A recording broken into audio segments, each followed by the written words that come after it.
da revista número 4, Batalha Espiritual. Hoje a lição número 13, Inimigos da Igreja. Eu vou ler aqui o versículo Romanos 16, 17. E rogo-vos, irmãos, que noteis os que promovem dissensões e escândalos contra a doutrina que aprendestes. Desviai-vos deles. Romanos 16, 17. Então, terminando esse primeiro ano, porque o primeiro ano, o assunto global desse primeiro ano é a própria vida espiritual. É como ter uma vida espiritual firme, é como ser um crente forte. Esse foi o objetivo dessas 52 lições, que hoje é a última. E por que eu termino com o assunto igreja? Na revista Batalha Espiritual, terminando com o assunto igreja. Porque a igreja tem tudo a ver com a nossa vida espiritual. A igreja é o lugar onde a gente é edificado espiritualmente, é onde a gente ouve a pregação da palavra de Deus, é onde que muitas pessoas se convertem, é onde que muitas pessoas são evangelizadas, é onde que é um lugar principal de a gente exercer os dons. Então a igreja é um lugar muito, muito importante em relação a toda a vida espiritual. E é por isso que o inimigo quer destruir a igreja. Então, nós precisamos da igreja para ter uma vida espiritual melhor. Ok? Existem alguns dos meus discípulos que, por algum motivo, não estão frequentando uma igreja, mas eu sempre procuro dizer para eles, por favor, frequentem a igreja, para não cair naquela ideia. Muitos pensam, não, eu faço minha oração em casa, eu leio a Bíblia, eu faço minha oração em casa. Ok, vamos dizer assim, por um tempo pode funcionar. No caso de uma emergência, no caso de necessidade dá para fazer isso. Às vezes existem alguns motivos, alguns motivos válidos para as pessoas fazerem isso, mas eu sempre estou incentivando buscar a igreja, participar da igreja, porque na igreja a gente vai receber coisas que a gente não recebe sozinho. Por exemplo, uma palavra de exortação. Qual é a pessoa que já vai se exortar a si mesmo? Vai olhar no espelho e dizer, Rolf, você está fazendo um erro, alguma coisa assim. Quer dizer, dificilmente alguém vai fazer isso. Quer dizer, precisa de alguém outro que venha e fale isso para a gente, ou numa pregação. Então, tem coisas que só a igreja faz pela gente. Por isso, a importância da igreja. Participar da igreja. E aqui, inimigos da igreja, significa que o diabo ele também quer destruir a igreja, porque através de destruir a igreja ele destrói a nossa vida espiritual. Então por isso nós temos que batalhar pela igreja para que ela esteja bem. E com isso vamos também nós termos uma vida espiritual melhor, se nós tivermos uma boa igreja. Então está tudo relacionado. E eu entendo que uma frase que eu já disse várias vezes, gosto de repetir essa frase, que Deus colocou no meu coração, que diz assim: Deus quer que em todas as cidades, em todos os bairros de todas as cidades do mundo exista uma igreja boa. Deixa eu repetir. Deus quer que em todos os bairros de todas as cidades do mundo exista uma igreja boa. Quer dizer, eu criei essa frase, eu acho que essa frase ela espelha a Bíblia. Por que eu preciso dizer essa frase? Porque nas igrejas as pessoas vão ser edificadas, nas igrejas as pessoas vão ter comunhão. Quer dizer, Jesus ensinou os seus discípulos a se reunirem, a pregarem a palavra, a orarem uns pelos outros, e são tudo coisas, ok, você não tem que botar um nome igreja em cima disso, mas isso é igreja. O que os discípulos fizeram, plantaram igrejas, fundaram grupos de pessoas que se reuniram nas cidades, e em grego isso se chama igreja, quer dizer, um grupo de pessoas que saiu ali da sociedade e se encontrou.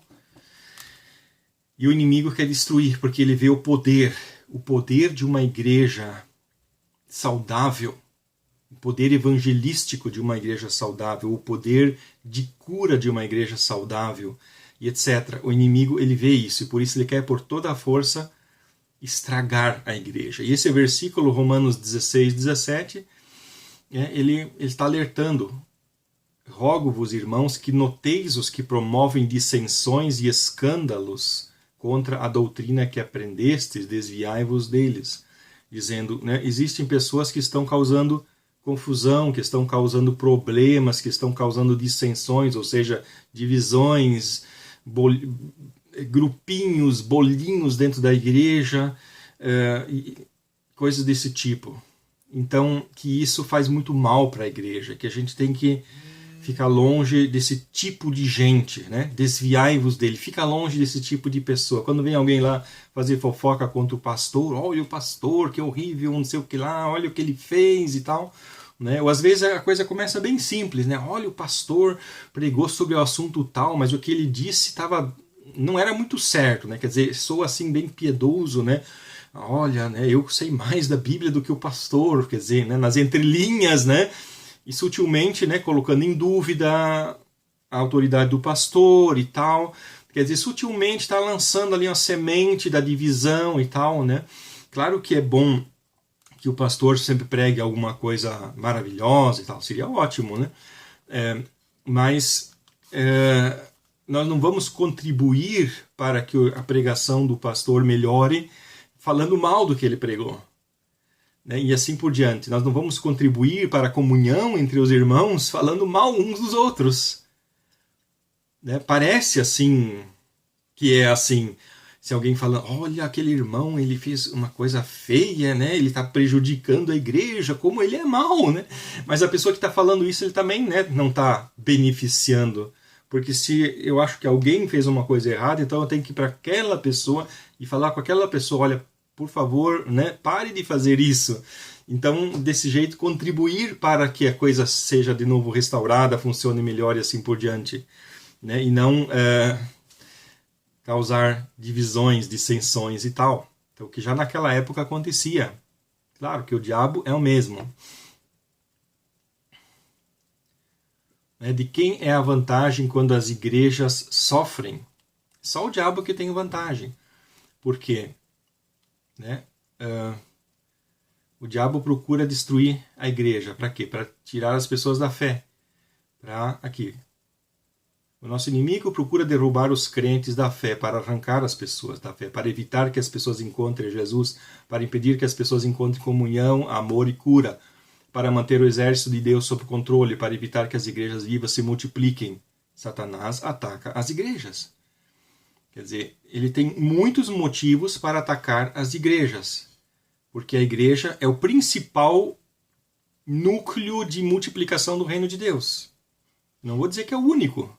Né? Às vezes, né, pessoas podem pregar de casa em casa, ou podem pregar na praça, muitas coisas podem ser feitas fora da igreja, mas a igreja é o principal meio de salvação e de edificação dos crentes. E é por isso que o diabo ataca muito a igreja. 1 Tessalonicenses 3:5. Portanto, não podendo eu também esperar mais, mandei-o saber da vossa fé, temendo que o tentador vos tentasse e o nosso trabalho viesse a ser inútil. 1 Tessalonicenses 3:5.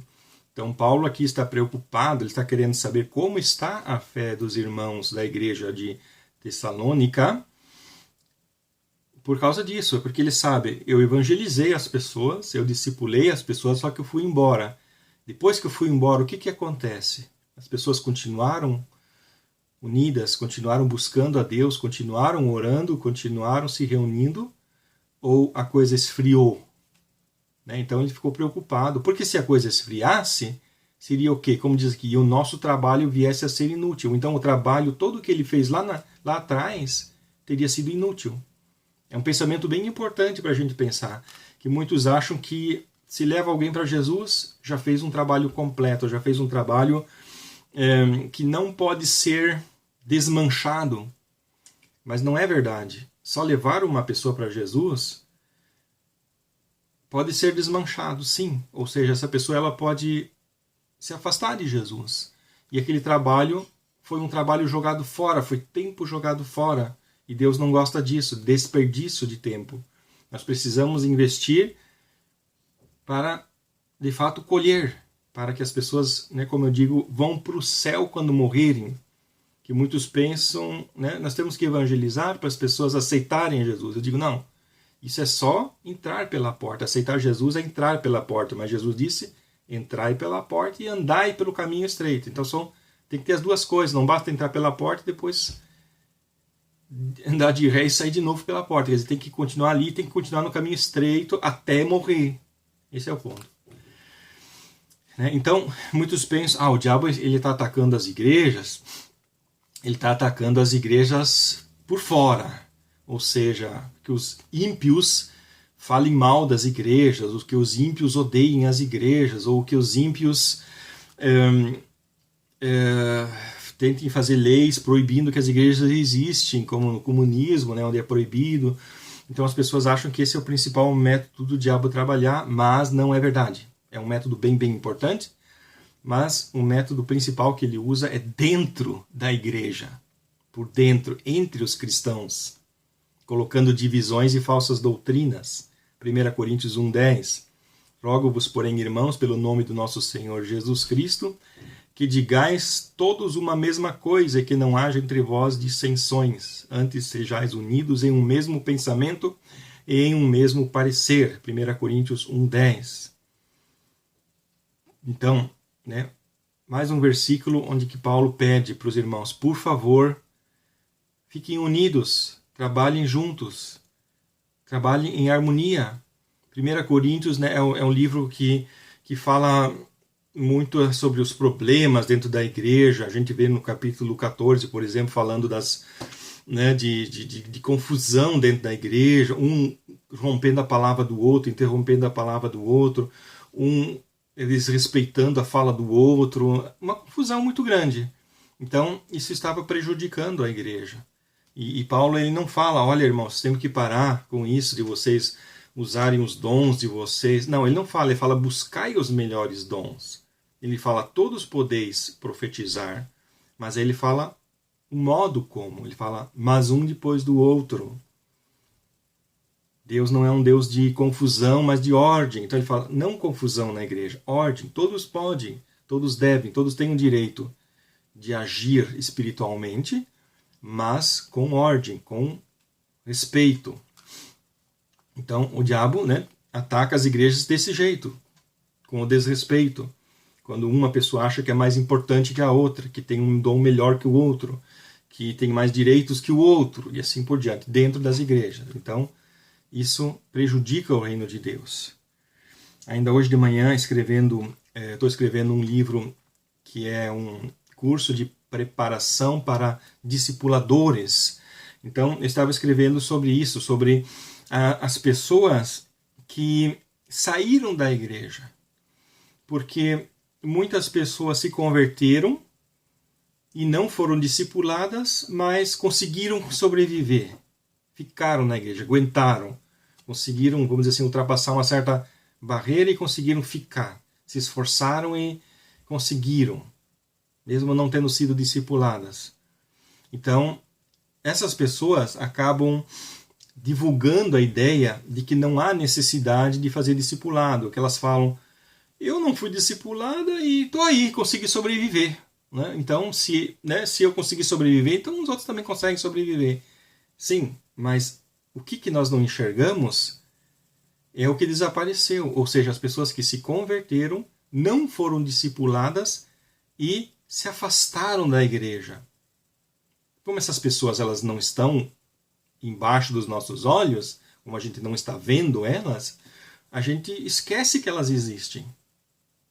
E isso faz as pessoas acreditar nessa mentira, de que se eu não fui discipulado e sobrevivi na fé, então o discipulado não é tão importante.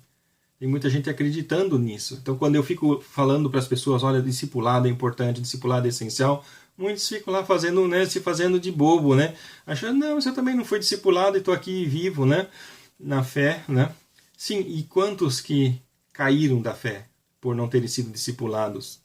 Ou seja, morreram espiritualmente, ou seja, vão se perder. Então, essas pessoas têm que ser, vamos dizer assim, tem que ser chorado em cima dessas pessoas, porque a gente chora quando uma pessoa morre, Um parente, um amigo morre, a gente chora. Agora, quando uma pessoa se afasta de Jesus Cristo, ou seja, morre espiritualmente, quantas pessoas estão chorando atrás dessas pessoas? Ninguém. Mas deveria. Se tivessem consciência do que significa a morte espiritual. Então, ok, é um modo como o diabo trabalha dentro da igreja, fazendo as pessoas não darem valor ao ensino, ao discipulado. Né?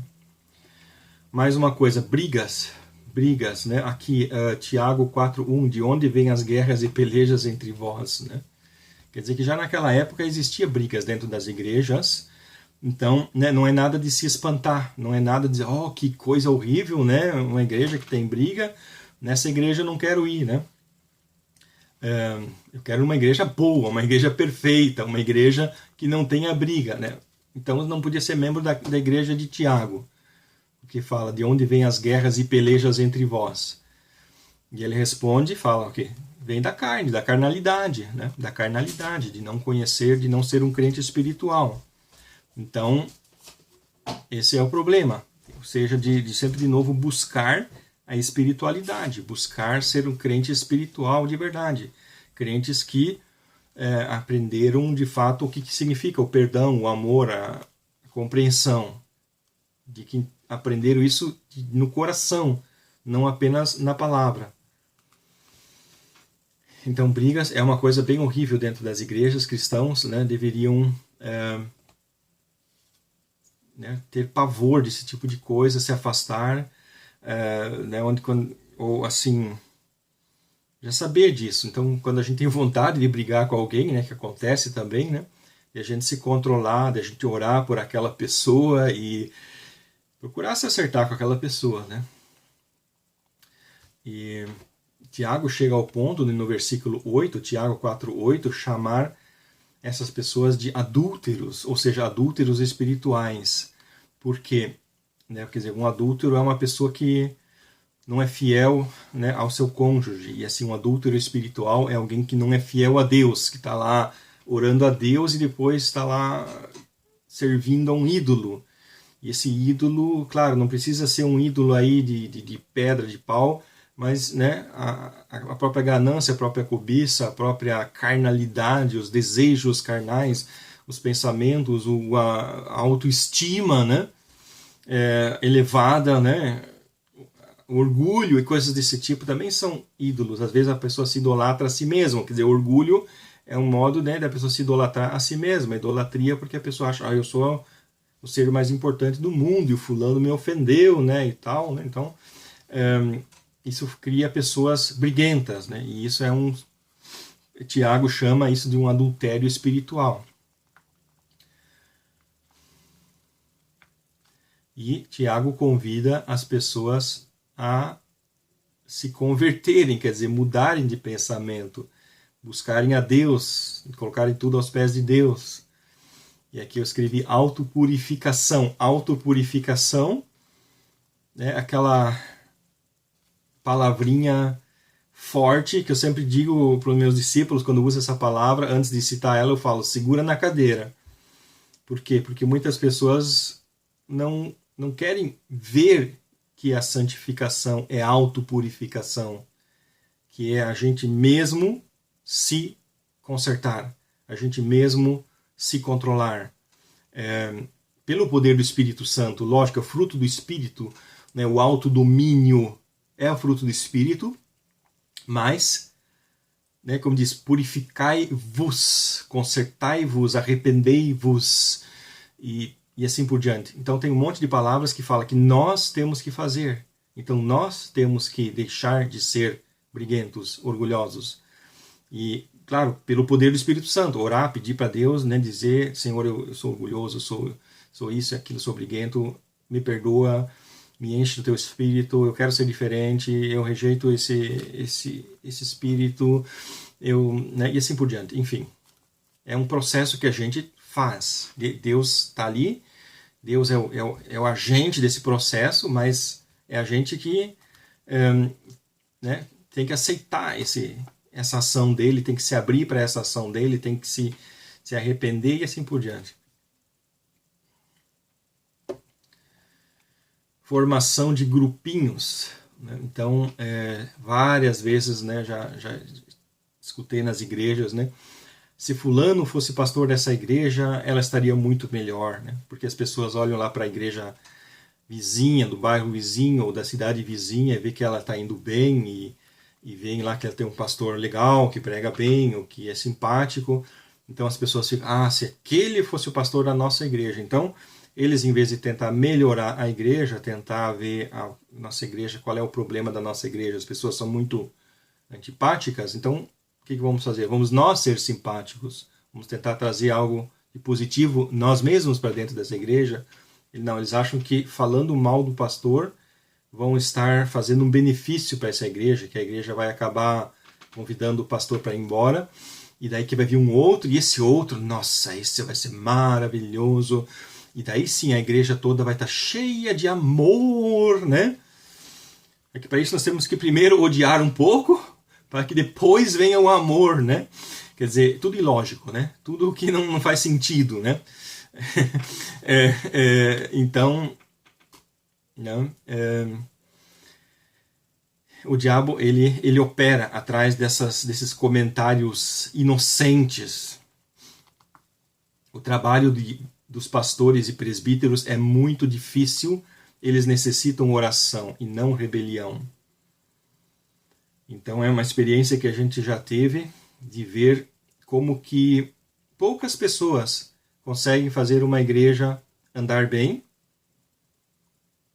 E às vezes eu me pergunto, peraí, se para uma igreja andar bem precisa meia dúzia de pessoas, que essas pessoas elas fazem o quê? Elas convidam os outros, elas falam de Jesus e tal, meia dúzia de pessoas faz uma igreja andar bem. Mas o problema é que na maioria das igrejas a gente nem sequer consegue meia dúzia de pessoas que trabalhem em harmonia. E tanto que o diabo consegue desarmonizar as pessoas. Então, aí a importância das pessoas trabalharem em harmonia. E eu acho que uma das coisas que ajuda a gente bastante a ter harmonia é entender que somos diferentes. Que Paulo insiste tanto, ele bate com tanta força nessa tecla de dizer nós somos um corpo, cada um é um membro, e cada membro é diferente. O dedo ele não é igual ao pé, e o pé não é igual ao nariz, o nariz não é igual à orelha, e assim por diante, nós somos diferentes. Então, uma pessoa tem o dom de pregar, a outra pessoa tem o dom de ensinar, a outra pessoa tem o dom de aconselhar, a outra pessoa tem o dom de visitar, a outra pessoa tem o dom de ajudar, e cada pessoa tem um dom.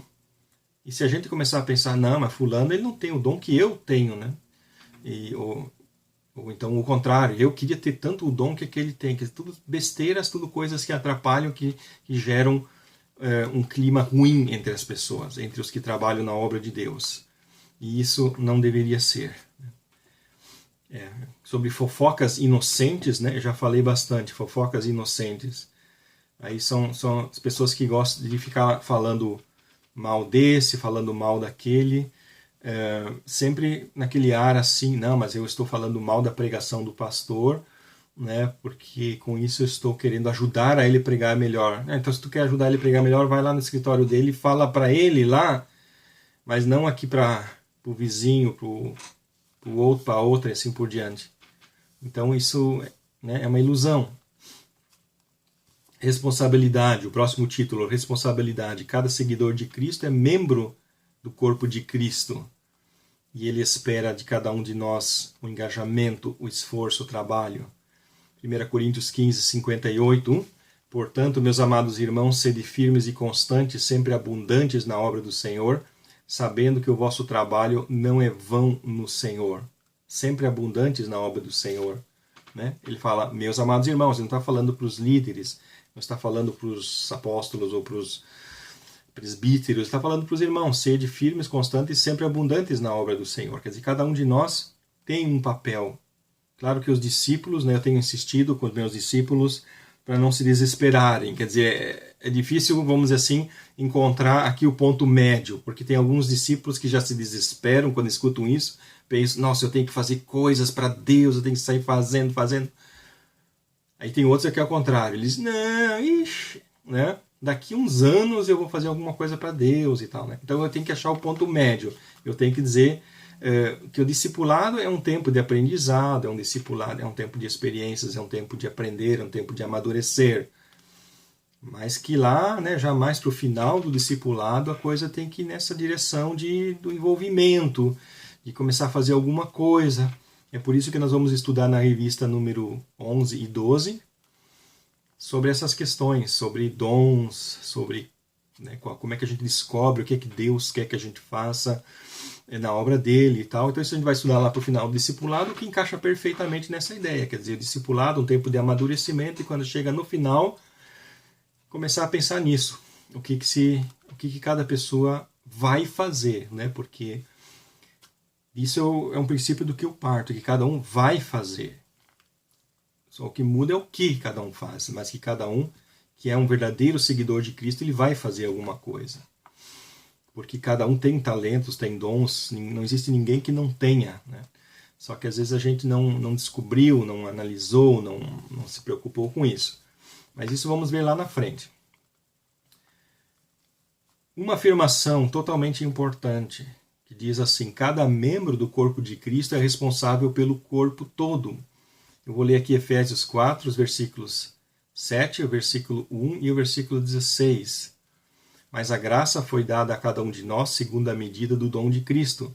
Ele mesmo deu uns para apóstolos, e outro para profetas, outro para evangelistas, outro para pastores e doutores, do qual todo o corpo, bem ajustado e ligado pelo auxílio de todas as juntas, segundo a justa operação de cada parte, faz o aumento do corpo para a sua edificação em amor. Efésios 4, 7, 11 e 16. Então, né, isso mostra o quê? A cada um de nós é dado um dom, né?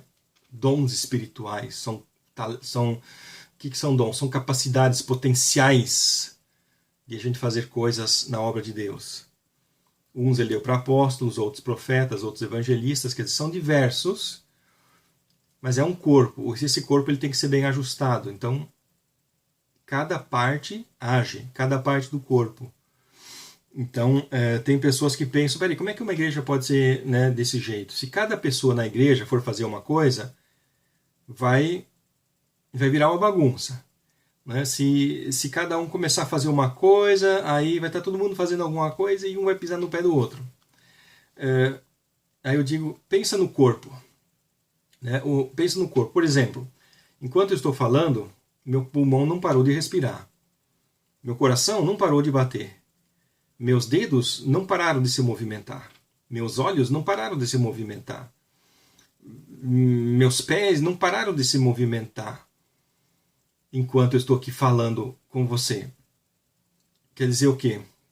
Quer dizer que enquanto, digamos, eu estou escrevendo, pego a caneta e escrevo alguma coisa, então minha mão está trabalhando. Mas enquanto que eu estou escrevendo, isso não impede que meus olhos olhem, não impede que meu fígado trabalhe ou que meus pés se movimentem. Quer dizer o quê? Quer dizer que a ação de um membro do corpo não impede, não bloqueia a ação dos outros membros do corpo. Eu até diria o contrário, se eu começasse a escrever e de repente o meu pé parasse de ter a capacidade de se mexer, eu ficasse aleijado das pernas, né? Isso seria totalmente ruim. Ou se eu começasse a caminhar e enquanto eu caminhasse eu ficasse cego, isso também seria totalmente ruim. Então o que é necessário, é importante que todos os membros trabalhem ao mesmo tempo. Só que cada um vai fazer algo diferente. Digamos, enquanto um limpa o chão, o outro arruma as cadeiras, o outro toca um instrumento musical, o outro organiza a mesa de som, o outro faz a pregação, o outro faz o café. Cada um faz alguma coisa. O que não significa que um está atrapalhando o outro. Não, todos estão trabalhando ao mesmo tempo.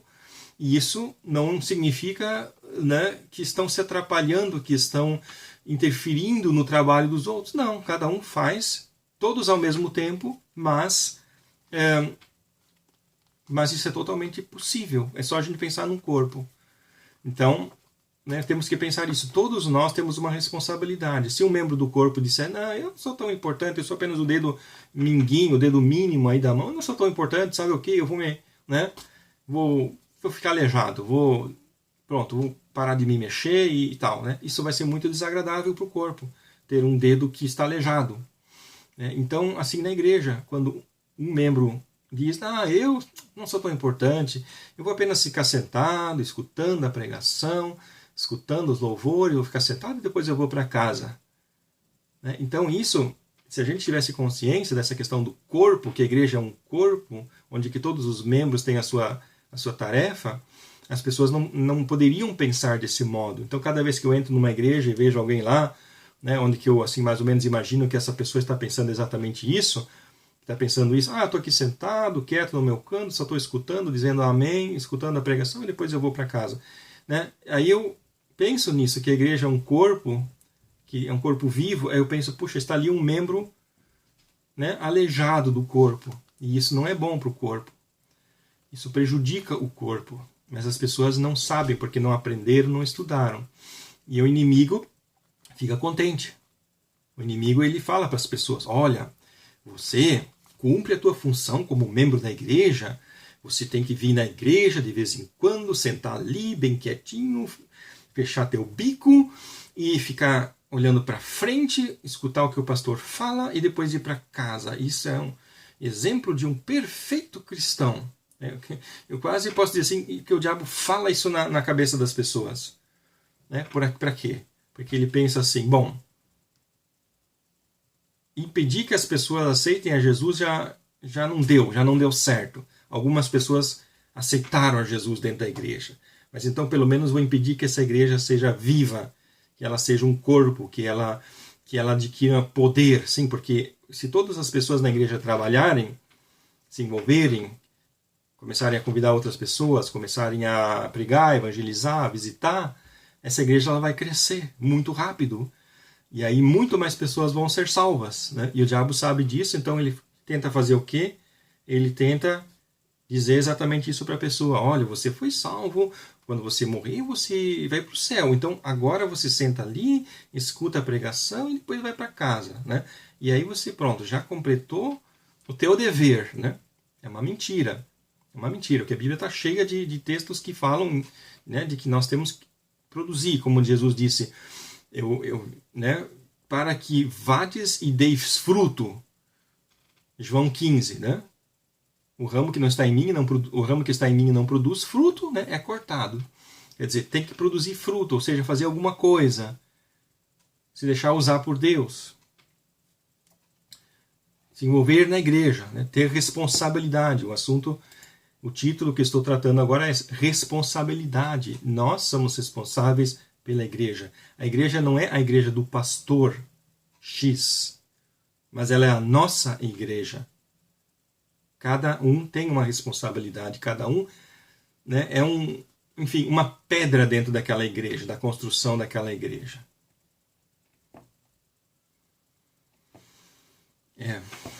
Amor e diplomacia. Alguns problemas surgem porque os termos amor e diplomacia são confundidos. Então, existem pessoas que sempre querem ser diplomáticas, nunca discutir, e isso acaba gerando mais problemas, porque as divisões elas estão cozinhando no pano de fundo. Então, por isso, o amor ele precisa ser ativo, precisa ser sacrificial entre as pessoas.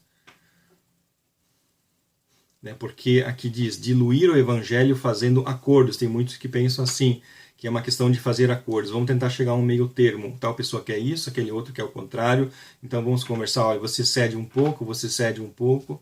Ok, em certas situações, dependendo do assunto, dependendo do que se trata, temos que agir dessa maneira, mas quando se trata do evangelho, da palavra de Deus, aí não se trata de fazer acordos, aí se trata de obedecer o que a Bíblia diz.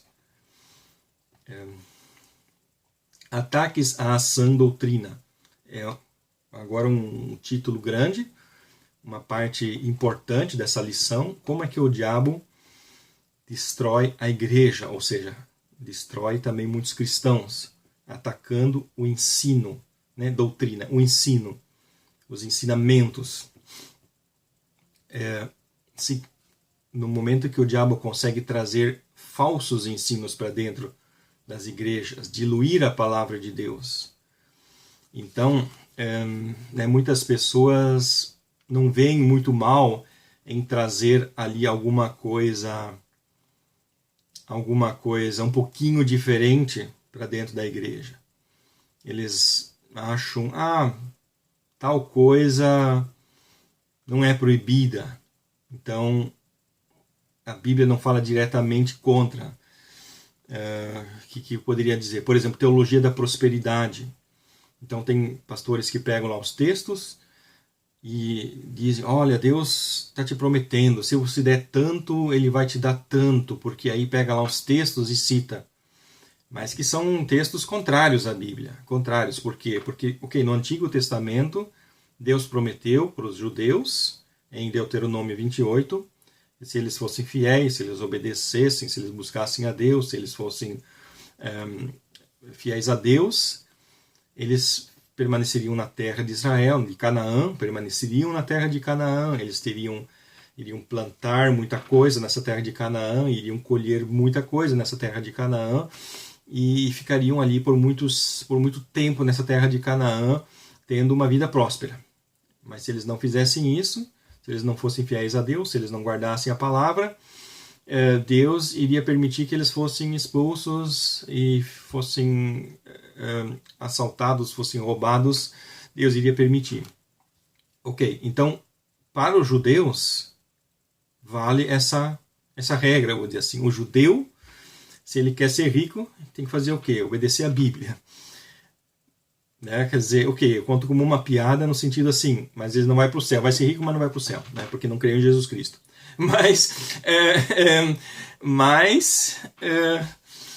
Né? Nós cristãos não temos essa regra. Jesus não disse, lembre que está escrito em Deuteronômio 28, portanto, se vocês forem fiéis, vocês vão, né, possuir a terra, coisa assim.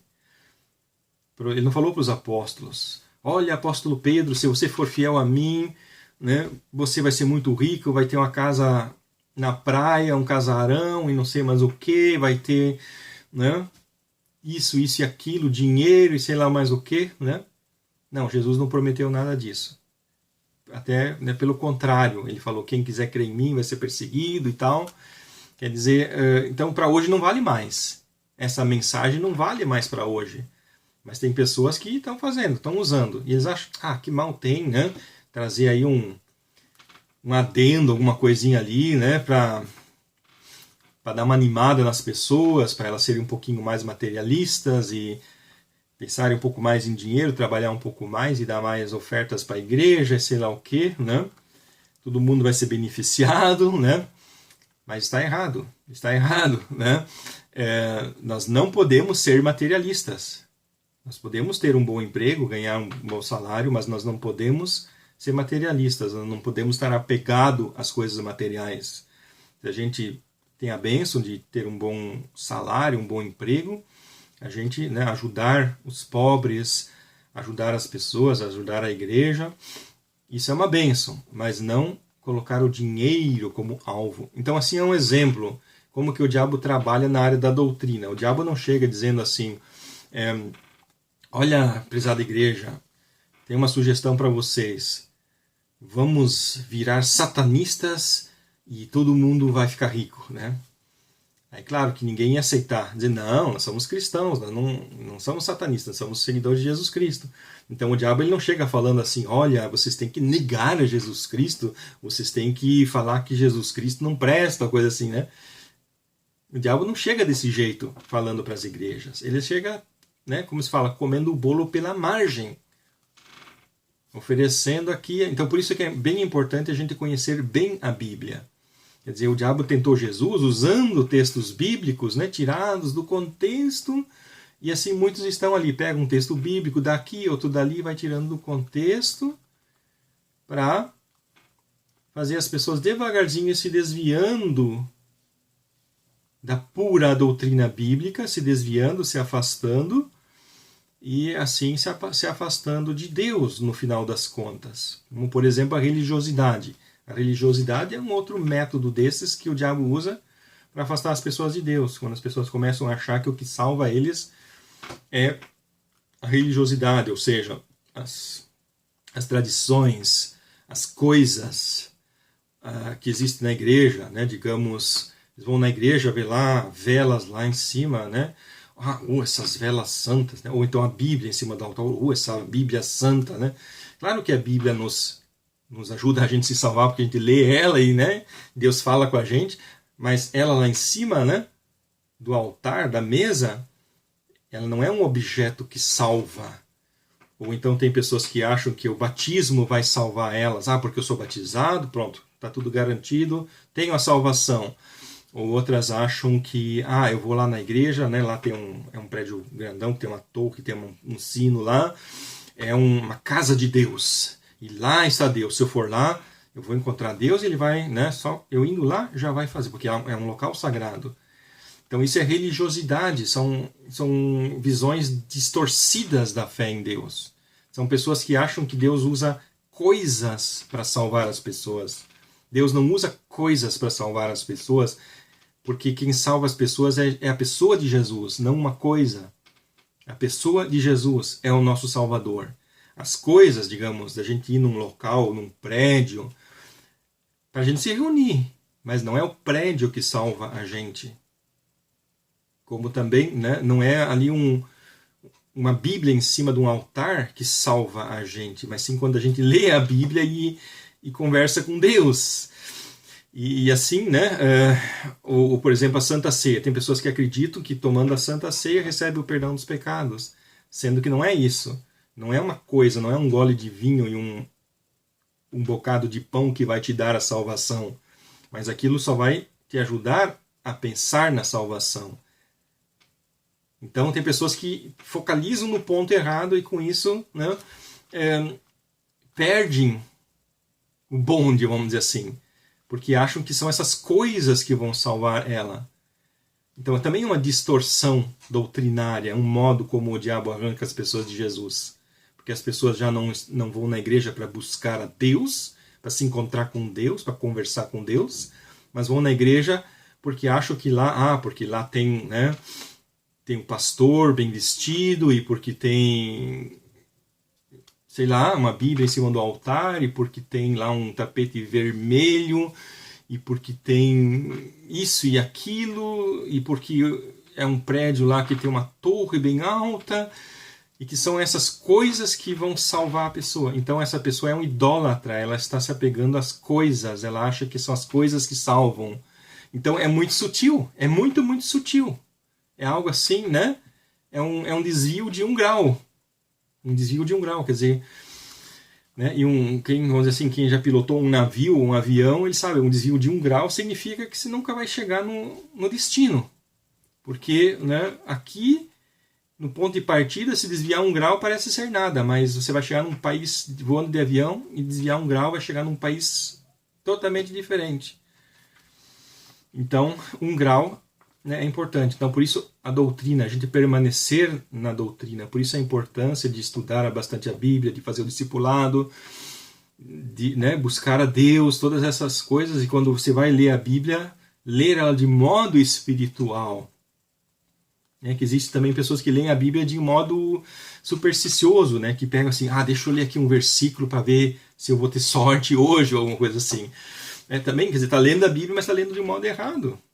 Então, ler a Bíblia de modo espiritual, conversar com Deus, pedir Deus o que você está querendo me dizer nesse texto, mas ler bastante a Bíblia, não só um versículo, ler capítulos, né, por dia, para a gente se tornar sólido também na área doutrinária, na área do ensino. Filipenses 3,18, Paulo, né, escreve: porque muitos há dos quais muitas vezes vos disse, e agora digo chorando, que são inimigos da cruz de Cristo.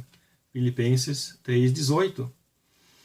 Então, naquela época já existia os falsos mestres que vinham ensinar coisas usando o nome de Jesus, usando o nome de Deus, usando a Bíblia, mas empurrando a cruz de Cristo para baixo do tapete. Empurrando, né, como eu te falei, eles falam assim, mas se tu vier aqui nessa igreja, que é bonita, que é grande, que tem um tapete vermelho e tal, olha só, nós vamos fazer aqui uma liturgia, nós vamos fazer isso, vamos fazer aquilo. Aí as pessoas, olha, nossa, e tal, estão fazendo isso, estão fazendo aquilo. E aí aquilo enche os olhos das pessoas e elas não percebem que elas estão se apegando a coisas, que essas coisas estão escondendo Deus delas. Elas acham que estão encontrando a Deus nas coisas e, na verdade, as coisas estão escondendo Deus delas. é muito sutil. Então já naquela época já existiam pessoas que, claro, chegavam e falavam, eu sou enviado de Cristo, eu estou pregando a Jesus Cristo e tal, mas que acabavam levando as pessoas para longe de Jesus. Evangelho diluído. É isso que as pessoas gostam de escutar. O evangelho diluído. Um evangelho que não confronta. Um evangelho que não leva a um arrependimento, que não leva à conversão, que não leva à consciência de pecado. Um evangelho que promete muita coisa e pede quase nada. É só dinheiro, vamos dizer assim, né? É um evangelho diluído, tá? Muitas igrejas estão cheias desse evangelho diluído.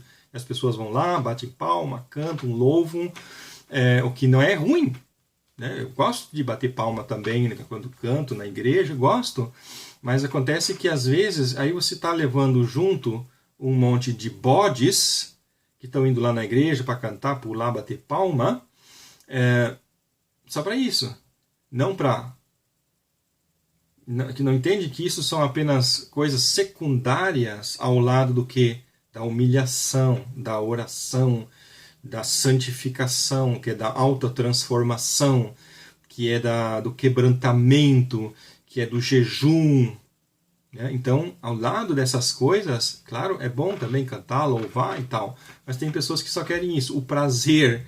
Quer dizer, elas, né, não vão na boate, não vão sei lá onde, mas vão cantar, pular e bater palma dentro da igreja, de modo mundano, que o coração delas não está buscando a Deus. Então acaba que essas pessoas estão lá dentro da igreja, mas estão perdidas, e ninguém percebe que elas estão perdidas. É triste, é o evangelho diluído. E claro que às vezes, né, essas pessoas acabam se convertendo. Então, por exemplo, no trabalho de jovens, a gente fazia isso. Faz assim com os jovens, a gente reúne eles para comer uma pizza, ou para cantar, tocar violão, cantar e coisas assim. E aí vem os jovens que não são convertidos, vêm ali, escutam, né? A gente prega para eles e muitos se convertem. Ok, né? Quer dizer, é um trampolim, é um modo de abrir a porta. Né? Mas tem que tomar cuidado, né? Tem que tomar cuidado porque aí tem pessoas que acham que isso é a grande coisa. A igreja tem que ser um local para divertir as pessoas. Né, como tem igrejas lá nos Estados Unidos que eles, né, claro, colocam cadeiras estofadas, o que não é ruim por princípio, colocam lá cafezinho para as pessoas tomar, o que não é ruim por princípio, mas acaba que muita gente vai lá só por causa dessas coisas, quer dizer, faz da igreja um clube, né? Então é o evangelho diluído, né?